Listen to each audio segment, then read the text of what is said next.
thank you so much for joining us today.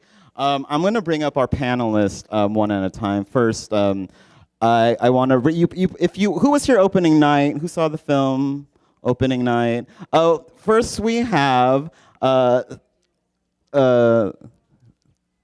we need one more chair? Yeah, we need one more chair. Sorry.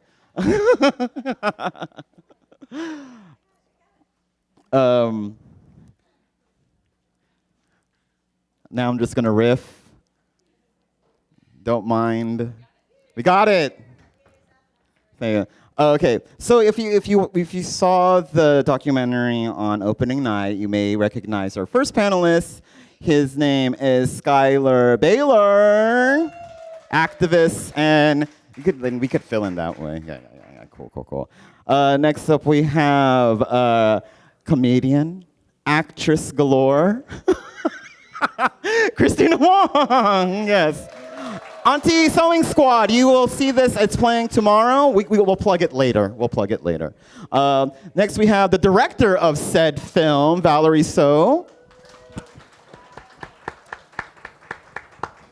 And last, but certainly not least, we have director of Jersey Boy, which is also playing tonight. Get your tickets now, Jaskaran Singh.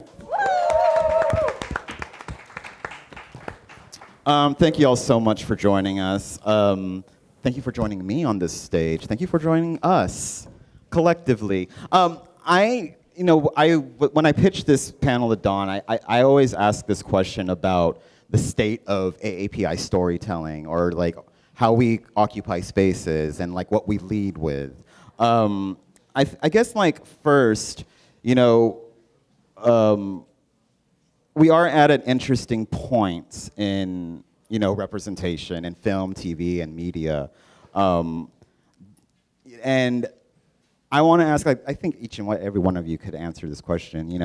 Do you think we're past the point where we have to wear our identity on our sleeves and lead with our identity in order to occupy a certain space or in order to tell a story? Let's start there. I mean, before, we would always lead with our identity because that's what we had to do. But do you think we're past a point where representation is like, where it's no longer visibility, it's representation? Because I believe it's like visibility we've been in this stage of. But what are your thoughts, comments? We're going hot. Small question. All right, I'll say something. So I always like to say that representation is not liberation. Work. Yeah. I say that. He has said this. I have. I don't know if I made that up myself, but and I think it's fabulous that we got to the point where we're asking that question. It's really amazing. But I'm kind of like sometimes the glass half empty person on this, and I think we could go more. We could do more. Right? And not only can be just like represented and being on the screen, but we need to do something with that representation, use that power that we may have responsibly to like move us forward as a species. Because we're in a bad place as a species right now. I'm sorry I'm being Debbie Downer here. So, yeah, that's my thought. Yeah, I would like to say it's, we got the Asian shows, and we got to Crazy Rich Asians, which was, as we know, so liberating. Oh my God. All right, look how rich they are. We'll get to that in a little bit. That's on the list. Oh my God, I'm so liberated. But yeah, it's where do we move towards advocacy and actual social change, right? And not just, because I remember being a kid in the 80s and 90s and staring at the Asian background actor, willing that actor to talk, and that would have been enough, right? But now I can go on the web and watch no shortage of Asians eating and unboxing, but like, at what point does this actually translate to liberation, advocacy, legislative change? And that's a different thing. Yeah. I mean, I echo these sentiments. I think that those are both great. I think a lot of what comes up for me when I think about representation versus visibility is what's the point? Like, what are we trying to move towards? And this, like, building off of what you said, I think that, in a lot of ways, actually, visibility can move us backwards sometimes, right? And I think that there was like a tweet that went around for a while that's like, and it always comes up again on Trans Day of Visibility every year, which is on March 31st, and it says, what is visibility without protection? A trap, right? What is visibility without protection? It's a trap. And so we think about like, what does it mean to be visible as an oppressed people, as a group of people with many, many different identities, perhaps if you're intersectional like me.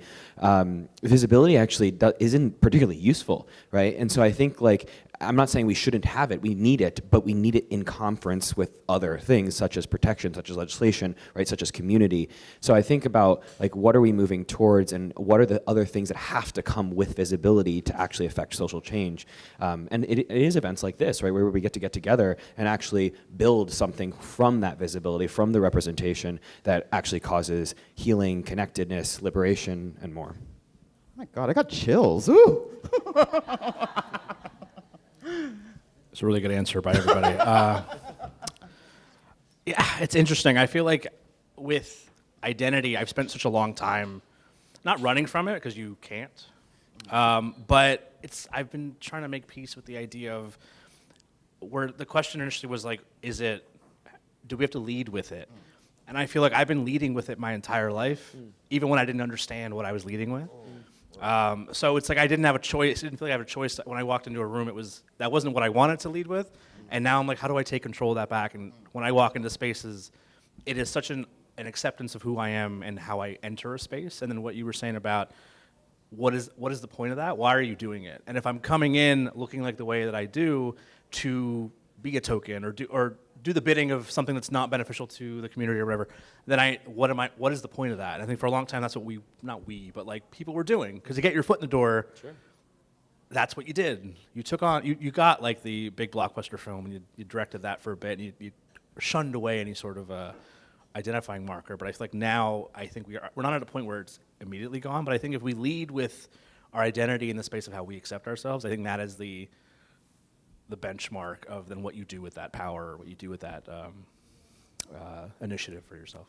Yeah. I think everyone on the stage is like some sort of storyteller or, kind of a figure in the public media. Or with all the work that you do as artists, as, activist, how do you think the need for representation or like even leading with our identity that we were talking about has changed within the past 10 years or so? How has kind of like how you represent yourself, I guess, changed within the past 10 years, and have you been more aware? What have you changed? What have you kind of like reeled back on? So I've been making live performance and solo shows for the last 25 years, and that is its own adventure, is to make a living doing that, and and was very much, I would call like March, or the April, May, June was sort of the sweet spot for people like me, because it was API Heritage Month, Women's History Month in March. Schools had to spend out their budget before June, and I would call it Asian Pacific Nervous Breakdown Month, because I was just like taking every like thing I could, and I feel very fortunate that groundwork was there, because I don't know who in my early 20s would be willing to just kind of bring me to their campus. I mean, part of me was like, I wish that these schools, and some of them became conscious that they're stressing all the same artists out to book them the same 2 months of the year, and then they had to just like fight and have spread that out around their year. But now we're in a place where there's a war on DEI. I feel like I'm playing. For a while, I was like, okay, so I'm shamelessly holding my book, Auntie Kristina's Guide to Asian American Activism, which just came out 2 weeks ago. This was a 5-year process to write.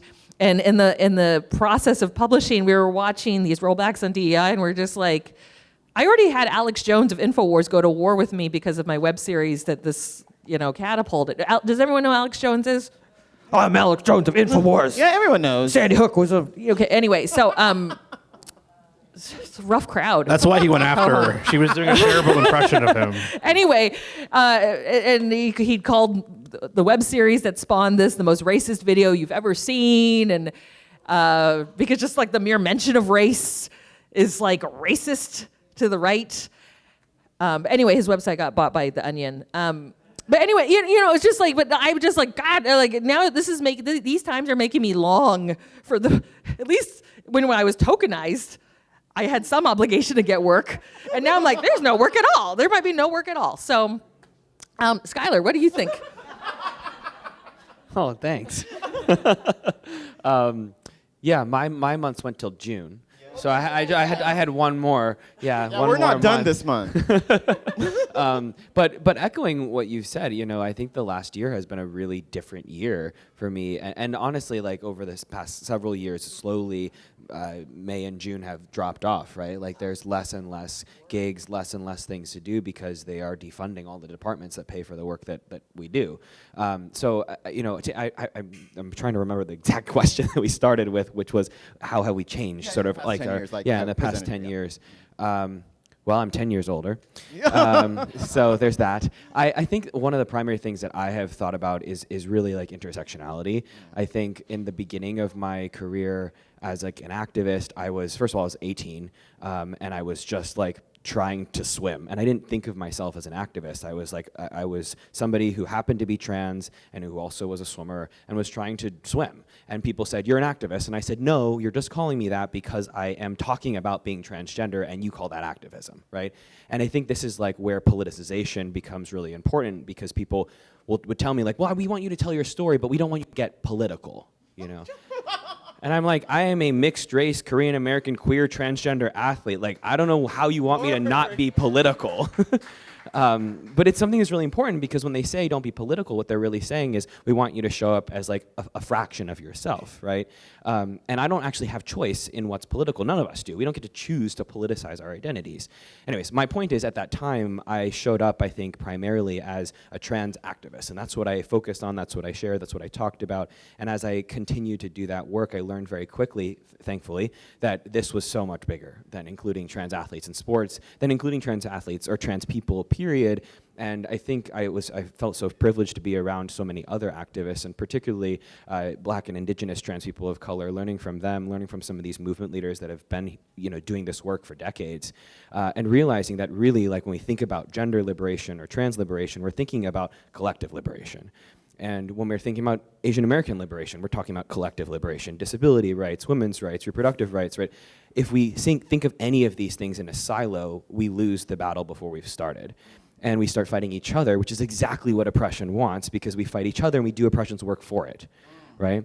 And so I think that if anything has changed dramatically over the years, it's the focus on how can we really find the collective in this, because I think that's the only way we actually move forward.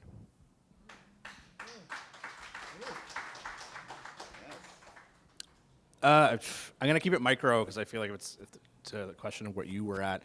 I think intent. I think I move with better intent now. I think 10 years ago, or a little further down, I think I was still somewhat buying into, maybe it was the whitewashed, maybe it was the colorblind casting. I kind of felt like, why, you kind of think ahead and go, I want to be the person who just makes the normal stuff.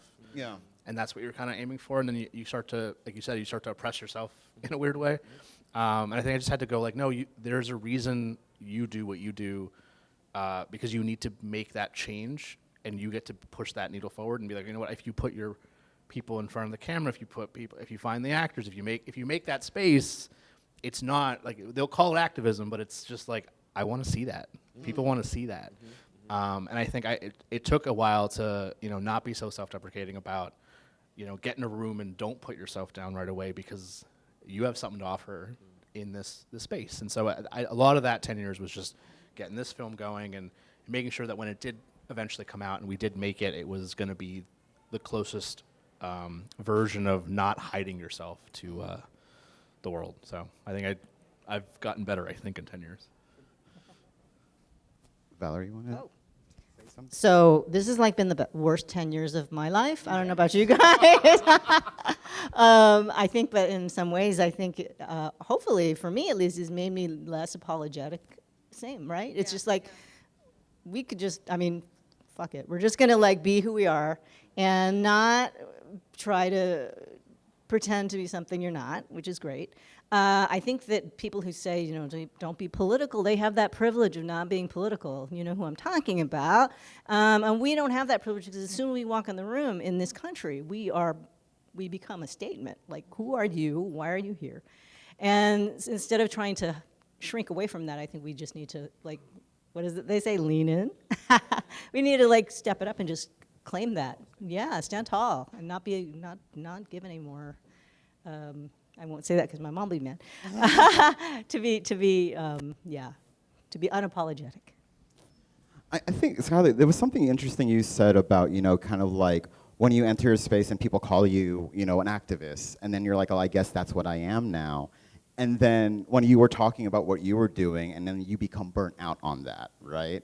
And then you deflate, and then you almost like, for me at least, there's this little bit resentment to the community, right? And it's like, oh, but then you feel like the asshole, right? Because this is the right thing to do. Do y'all how do y'all? Okay. Well, I think especially the endowment of activists is very tricky, right? Because there are so many ideas of what that look. Feminists and activists have ideas, and I remember shooing that away a lot in my 20s because I think that people thought that I was like their like go attack Kristina, attack, or like you did something that was self-deprecating and that's not feminist. Punished, right? Like it was just like you can't win with this label, and there wasn't a very broad idea of, and it is a broad idea, and it's also like what is political? Everything in a weird way is political. You don't make a statement; it just it adds to sort of this apathetic idea of what an Asian American is, right? And so we can't get away with just sort of thinking, oh, I'm just going to make this and it's just this and nothing else. But yeah, I would say the activist is one of the more charged identities to be tasked with, and hopefully I think we're getting in a place where we're all more outraged, and and a lot more people are marching and upset than maybe when I was a kid, when it was sort of like this fringe, weird, angry thing to do that. Does that make sense? Dino? No, that makes sense. Yeah. No, because it is that, like, there is this thing, and like, sometimes I hear some activists or people in the kind of the nonprofit space, and like, oh, they do. I see them. I see they do all this work, but they get nothing in return or on their investment into the community. I don't know if anyone else felt like that, but that's how I see it. But I will say one thing, like, my therapist told me. What'd your therapist say?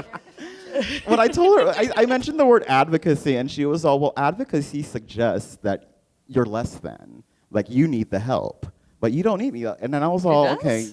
And I don't know if she was fucking with me because the session was going on a little longer. But I don't buy into that, but I kind of get what she was saying. But let's move on from that. I'm sorry I shared my therapy stuff. I missed therapy this week. But to be here. Was that? Oh, my therapist? Let's bring her up on stage. No. No, but does anyone else have like kind of activism burnout? That like, how do you deal with that? Like that. Do you think there is a pressure when you do tell your stories and you're like, and you kind of hold the community on your shoulders? Is there a piece of you that does that, and how do you kind of resolve that kind of with like doing what you actually want to do? Yeah, it's the danger of the single story. I think, Valerie, I mean, you just made a documentary about a group of mostly Asian American women, and how do you decide what stories stay in and what leaves? Well, I mean, I think the idea of who you pick is kind of like casting, so maybe I should. But I think that idea, though, of having burnout is very true, because we are expected. A lot of us, it's like, oh, you're the person of color, you're the feminist, right? You need to lift more than other people who just get to make rom-coms or, or abstract films or whatever. You've got to have content in your film. So it is tiring. Sometimes I would like to just make an abstract rom-com. Yeah. Although I have to say, I just saw Honey June. Did anybody see Honey June? Yes. So good. Honey June was so good, Which is guys. full of like romance, and it's cute and sexy, but also has like a point of view, and it doesn't shy away from a perspective, which I thought was really great. But yeah, totally different than what you think of as normally as an activist film or a social justice film. I don't know if it's a social justice film, but yeah.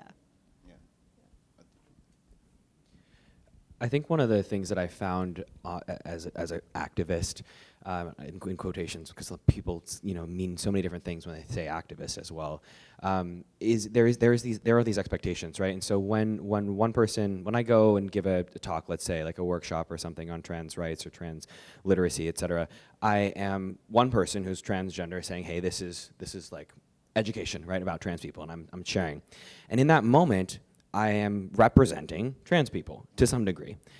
And at the same time, I cannot possibly ever represent trans people. But that is what I am effectively doing in that moment. And for many people, I'm the first trans person they've met, and so I'm a point, which is literally a representation of trans people. And so there's this duality that every single activist has when they stand in front of a group of people or do any task that is an activism task where they're representing, but they can't possibly represent. And so there's constantly this dichotomy that I think is present.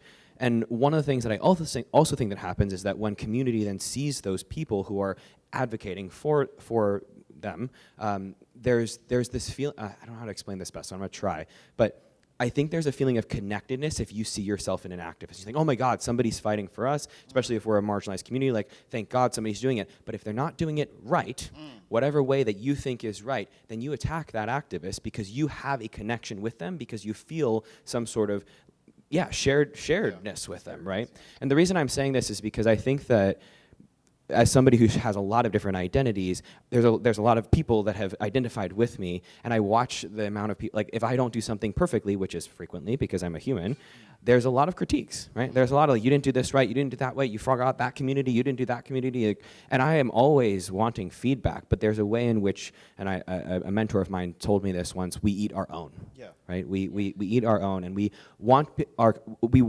better, and I think that's great, but the way we do that is really important. And I think we fail often, and I say we humans, not Asian Americans or trans people, whatever, but humans fail at using the fear that we have and then communicating love, because that's really what we want. I think when I get hate comments online, which is all the time, I think that when it comes from community, A, it hurts me more, but B, I'm like, what is actually coming from this? Like, what are we actually trying to say? And I try really hard to filter the statement, get rid of all the things that are like the mean things, and say, what is this person actually trying to communicate to me? Because that's important. And I think we have to figure out how we do that when we communicate our pain to each other. What are we actually afraid of? Because we're probably not mad at that person. We're fearful of the oppression that we are feeling is perpetuated, right? And we have to move towards that, because again, that's a way we move together as opposed to fight each other. Gosh, Schuyler, you listen. Come on, Schuyler, the politician. I mean, I want to say also Joking. that when we saw what happened with Cesar Chavez, these flawed singular heroes are sort of a flawed thing to hold up in any activist movement. But we are, as storytellers, prone to focus on one or two specific people, and by nature they are interesting because they're flawed and not robots. That and I'm not defending what he did, but like that really it does make more sense to celebrate an entire movement and all like that. The movement only happened because a lot of people worked on it. But that is so much at odds with how we tell, like I tell stories with just myself on stage, so I tend to talk about everything I did to screw up, and and the documentary is not about like 800, it's sort of about 800 people, but picks on specific protagonists. Yeah, that was one thing I like to do in my movies, is get away from the idea that we have to follow a single narrative.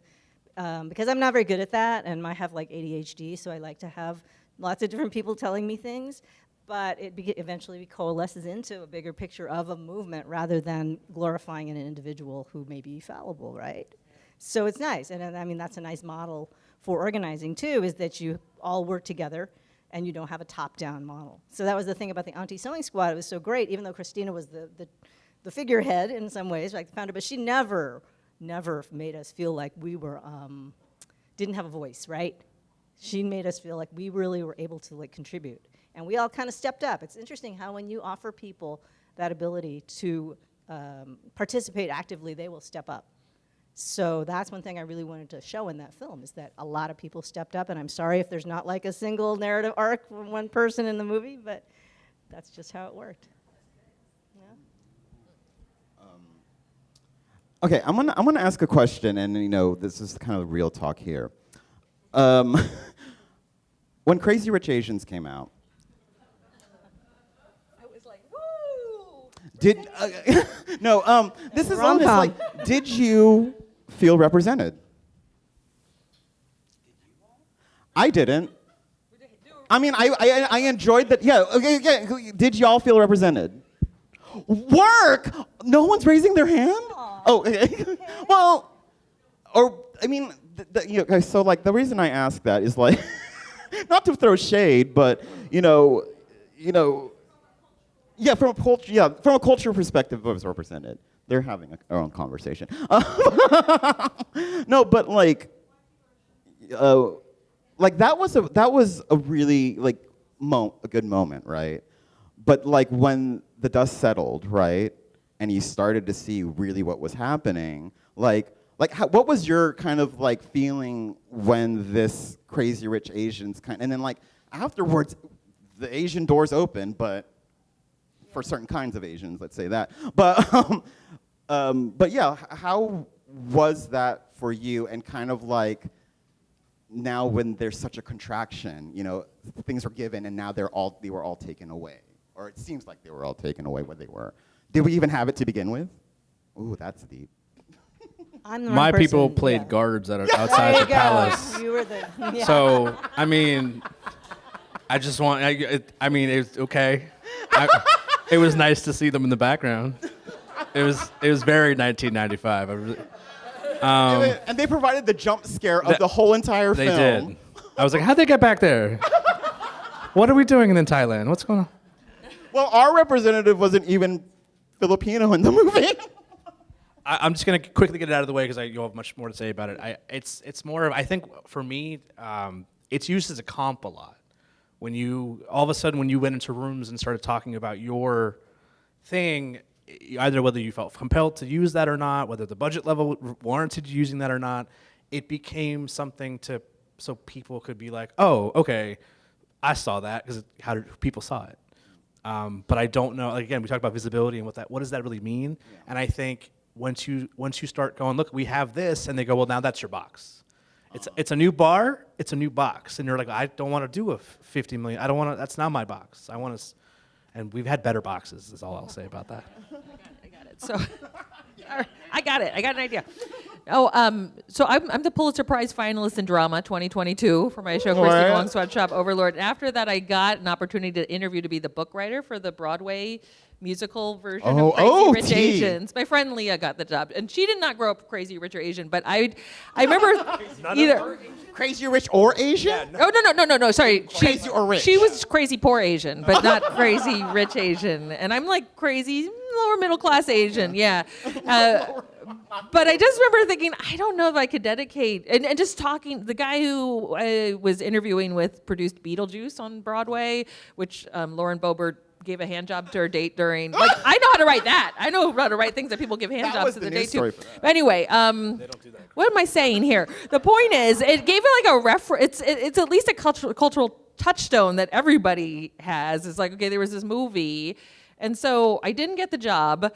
I was so desperate in this interview, but trying to act like, yeah, I totally live in this world. Yeah, I could totally write about these characters. I love apolitical characters. Yay!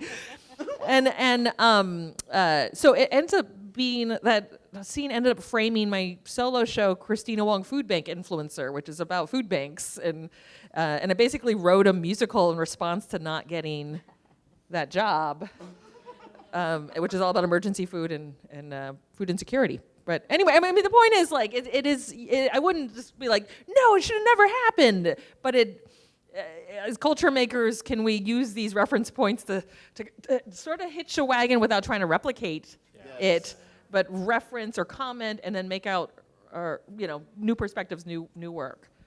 I like the way you put that, kind of like hitch. Hitch a wagon, but not copy it. Hitch on, but don't be that. Talk about how poor you are. Yeah. I mean, that movie tried and failed, doesn't it? Oh, it's a tough room, Coho. No, they're just into it, right? Right? No, but no. Anyone else have anything to say about? I mean, personally, I remember that I was working. Of course, I was working at Deadline at the time, and as soon as that came out, I was the only Asian working there. So, default, I was in charge of everything. Which, Brings me to my next question. When has a stereotype worked in your favor? Just commenting. Here we go. Giving me. I got answers. No. Well, to bring it back to the ASS documentary, ASS being Auntie Sewing Squad documentary, because I didn't realize when I named the group that our acronym was ASS. Anyway, bringing it back to the ASS documentary that Valerie directed, there was so much humor in our group, which carries into the documentation of the group, because we were a bunch of mostly Asian American women sewing masks in the pandemic, basically running sweatshops out of our living room. And it just, I don't know that it was advantageous that we were doing this, but it was like recognizing this is fucked up. Where our grandparents try to get, didn't want the next generations to have to do this labor to exist here, and we're doing it now for free to keep this country alive because the government hasn't prepared us for this crisis. But I don't know. I feel like that's where a lot of the humor and the doc comes out, and in my own work, it's just like the sick irony. And that's about all stereotypes are good for. No, that was just more of a silly question, but if you want to answer Stereotypes? Stereotypes that you love. What do you love about being a bad stereotype? I don't like that I think this question's deep all of a sudden. I've been thinking, I'm like, what is the, I don't know. I told you, I spend a lot of time using the stereotypes to kind of get my foot in the door or make people feel comfortable with me. So I feel like I used it wrong, and I used it kind of negatively towards myself, and the idea of like, has it worked in my favor? I mean, I worked at a gas station for a very long time, and I ran my own business, so I feel like that I was a stereotype, but like that was part of the process of me going like, you know what? No, you were ashamed of this, but you own it now, and then it's okay. But it's just like a learning thing of figuring that out. But I don't know. If we're making it work for ourselves, I think we're making it work for ourselves. It's not a stereotype if we do it. Is that? Yeah, I get what you're saying. Is that coming off? I'm We picking express up what Is that you're coming putting off down. clear? Am I a stereotype now? Yeah. Well, going back to the Crazy Rich Asians of it all, and like when that window opened, like we joke, like Kristina, you say like we were liberated. Did it feel like that window's going to close? We better do shit fast. Yeah, it's always that if one mainstream Asian American thing fails, then we're sort of like quietly punished. I don't know if anyone feels that or. I mean, movie doesn't have a sequel yet, so like, what do we do? Like, it doesn't. That didn't matter either. You know what I mean? Like, it doesn't. I thought Wicked was the sequel. Wicked was the sequel. That was the joke. So an equally bad movie about. No.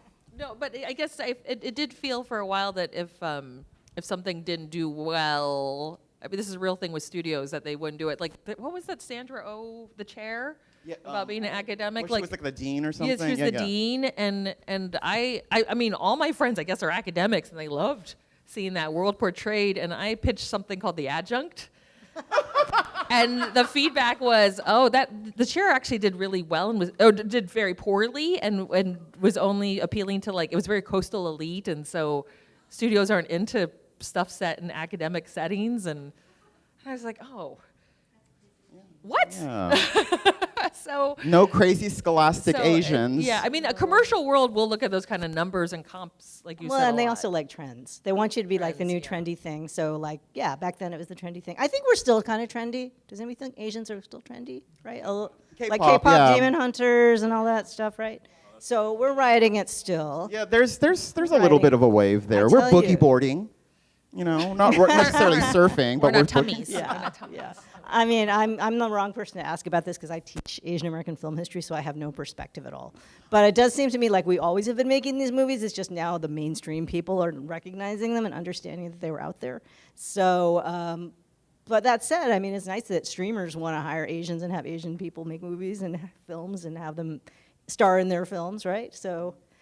Because we're bankable, I guess, and trendy. So, but once you stop being bankable, it's going to be over. What's the next trend?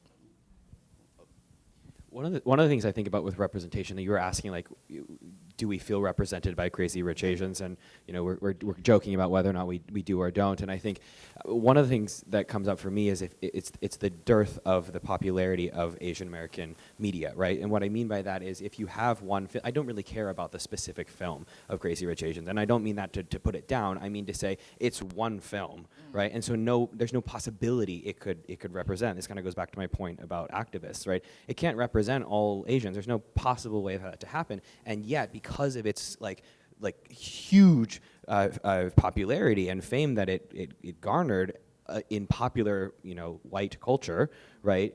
Then it becomes this is the representation that we have. And so the problem isn't Crazy Rich Asians, it's the fact that it's the only thing people have watched about Asian people, right? And like that is the problem in my mind. And the same thing when I think about like trans representation. Like if I share that I'm trans, people have like one or two trans people that they've seen in the media. They're like, oh, you must be like this person, right? And it's like there's nothing wrong with that person, but like you need like a couple more touchstones here. And so that my ask or my thought is we need more, and we need the general public to be interested in more, and not just picking one movie and saying this is what we know, right?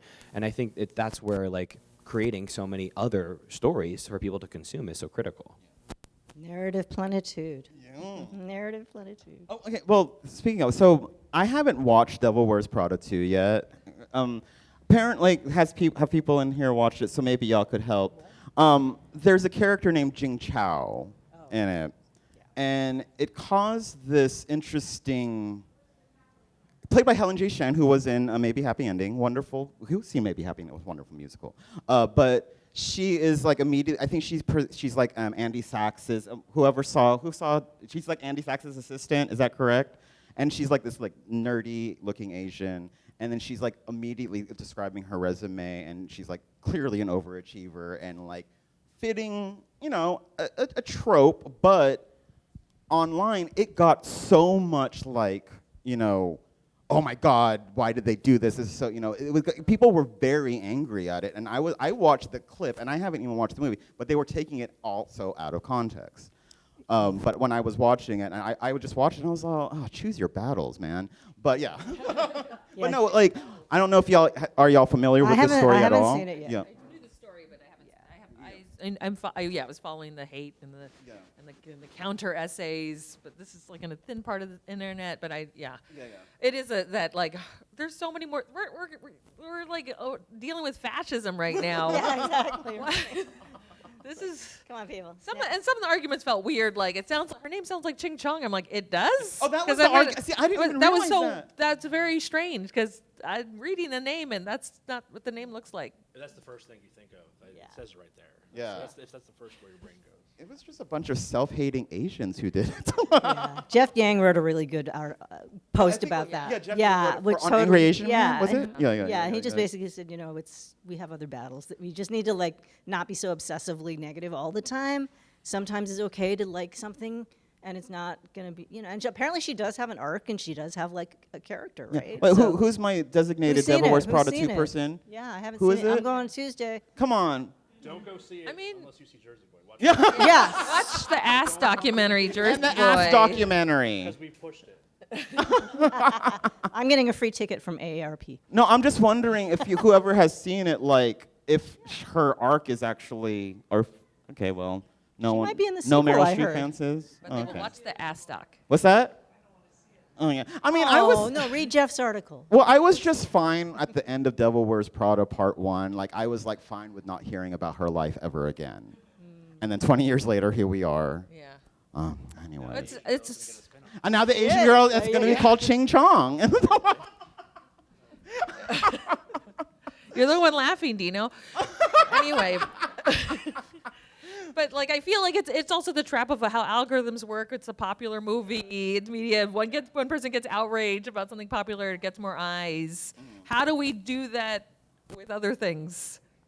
With indie movies, I don't know. Yeah. How can we outrage everyone with the ass doc by tomorrow 4:15 p.m.? Comps. Any means We got comp comps code. Comp too, code. by the way. Look, Comp code. I got books. We got comps. Yeah, Stickers. We'll have a everything, plug stickers. section at the end. Okay, we'll have plugs at the end. Sorry.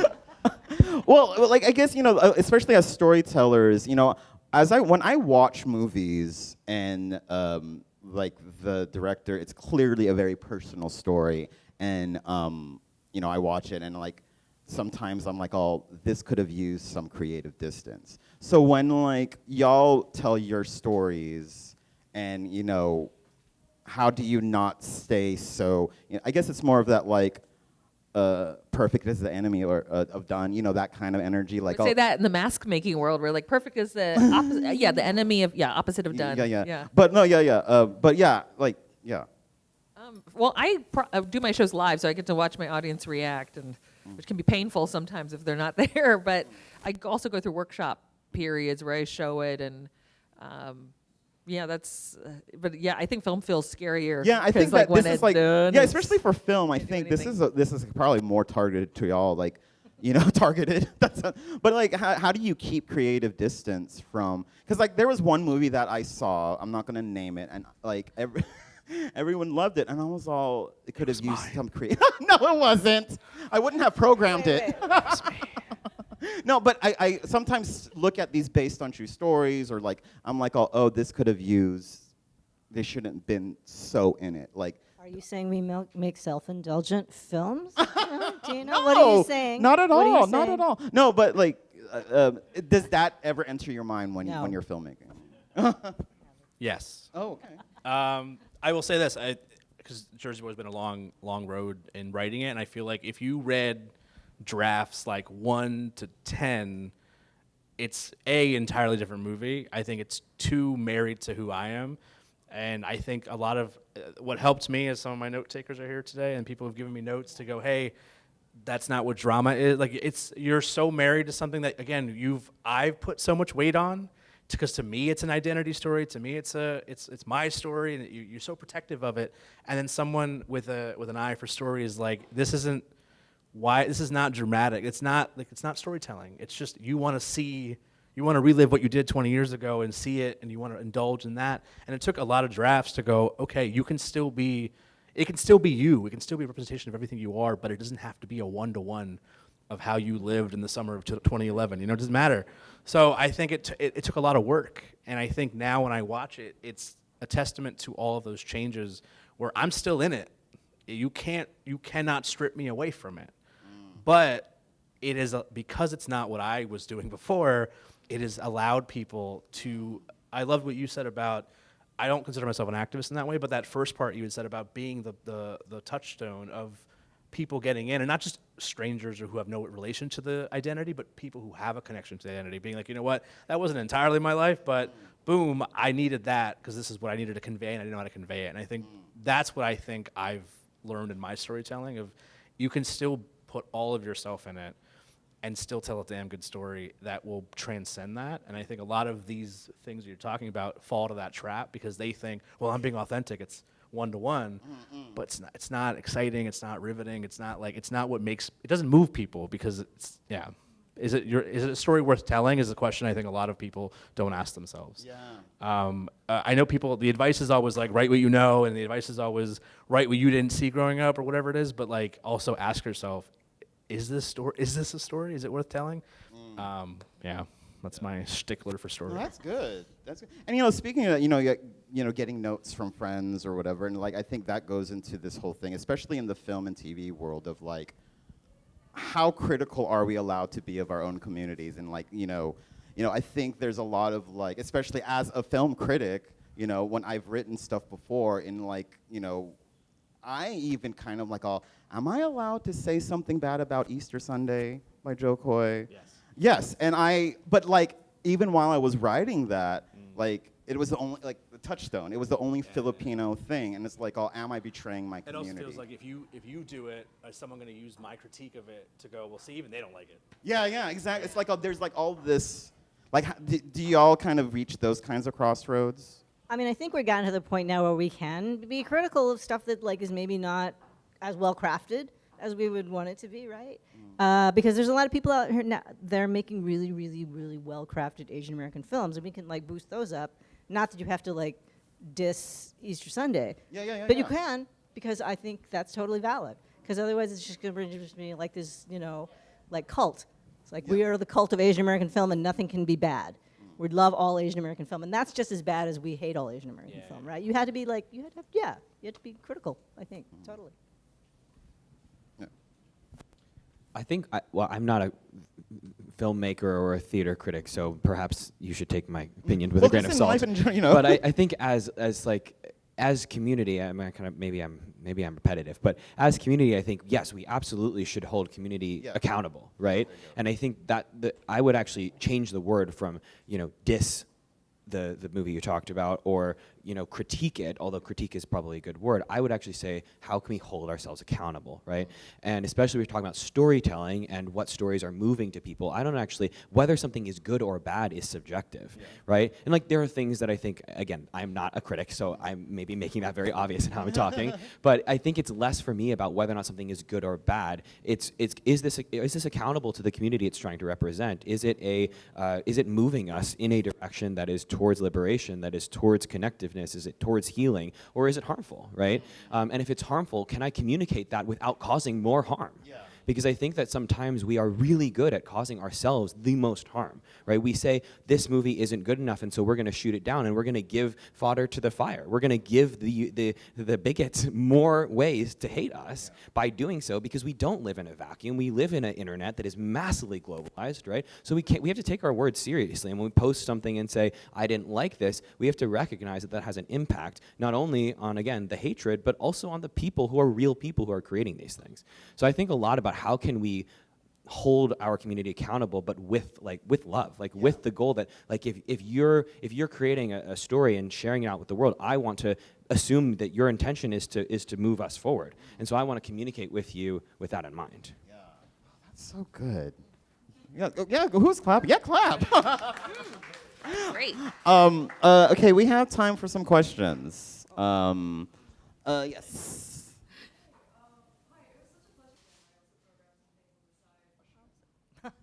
So I totally agree. When I was growing up, we didn't have the interwebs.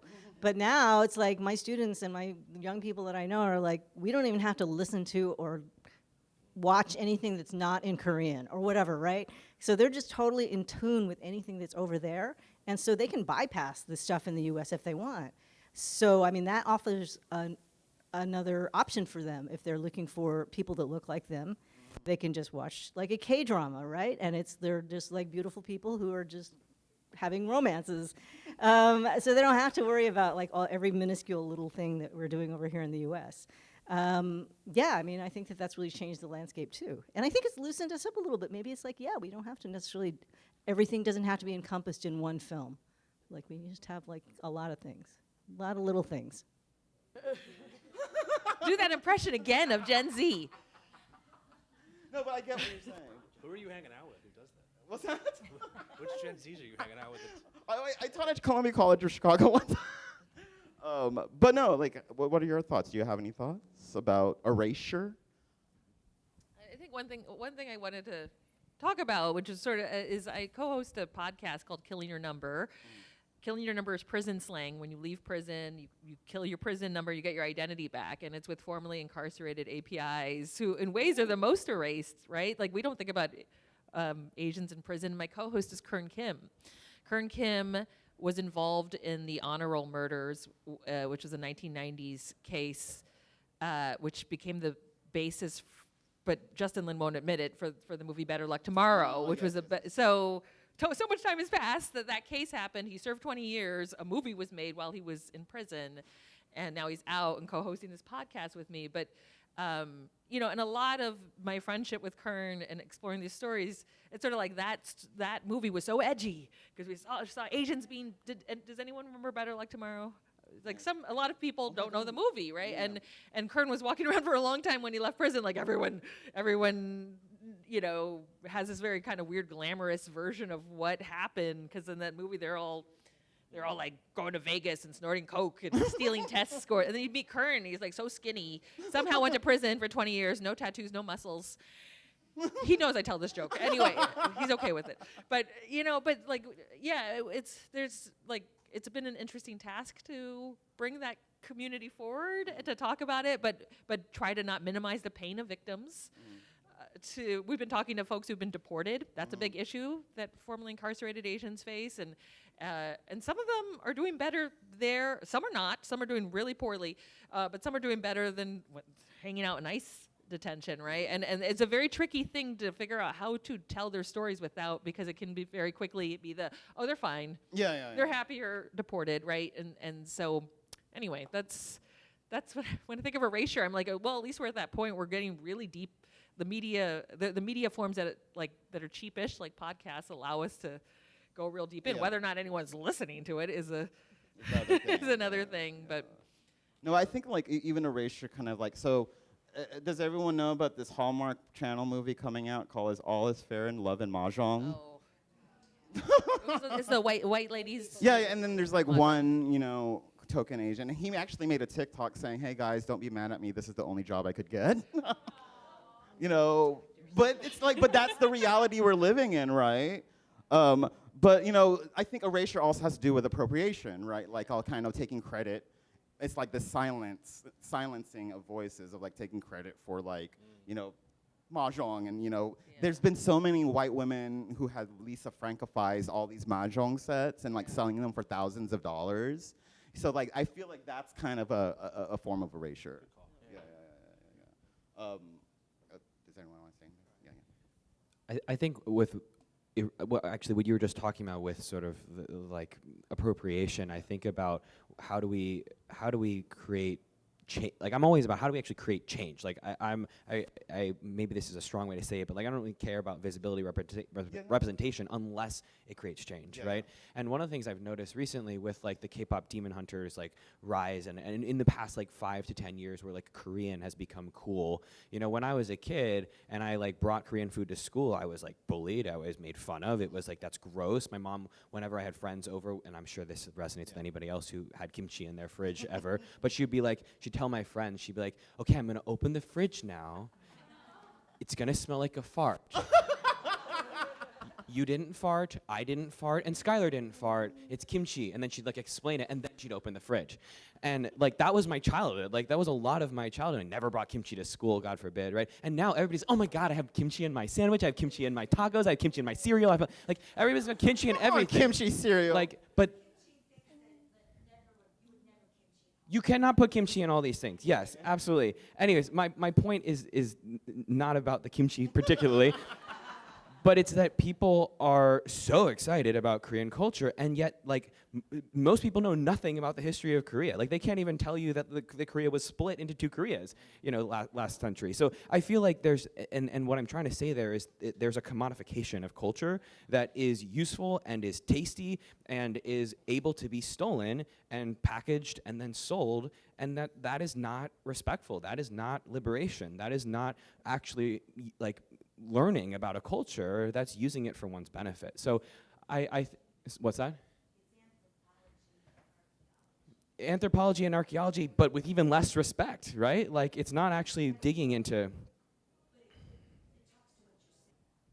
Oh, I was thinking when you were saying kimchi. I was talking about Drag Race, the season 8. I'm recently watching it. Derek Barry asked Kimchi, one of the drag queens, Kimchi, if she was from North or South Korea.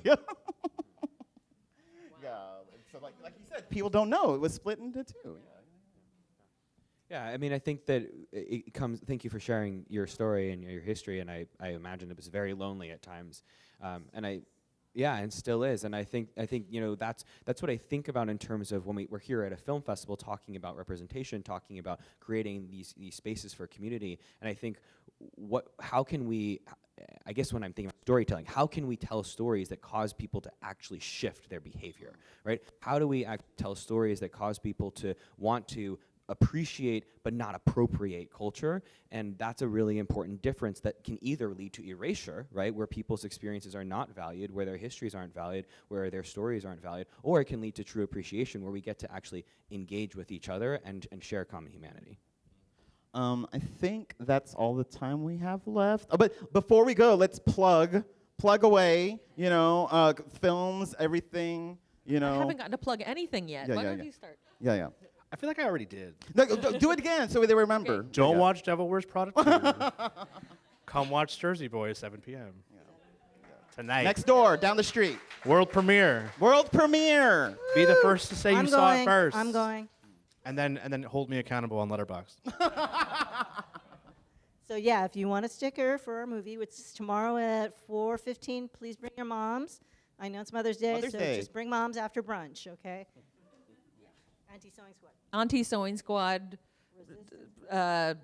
Auntie Kristina's Guide to Asian American Activism for sale in the back. The podcast is Killing Your Number, and my live show, which is going to Portland this month, is Kristina Wong, Food Bank Influencer, which is the anti-Crazy Rich Asians musical about food banks. Yeah. Schuyler, you have anything to plug? I was yesterday. You don't have to. But A-List comes out later this month, On right? HBO. Yes, yeah. A-List comes out later this month. You all should watch it. Yeah. Yes. I'm sorry, it comes out on the 13th. Sorry. On HBO. On HBO. On Max. It's actually called Max. I thought it's HBO Max now. Yeah, Is it? they go Or is it backward. HBO Go? Remember it once called HBO If you Go? search HBO or Max, it will come up. Yeah, but thank you all so much for this conversation. Thank you all for coming out. I hope you all enjoy the rest of CAMFest. And yes, congratulations for being here.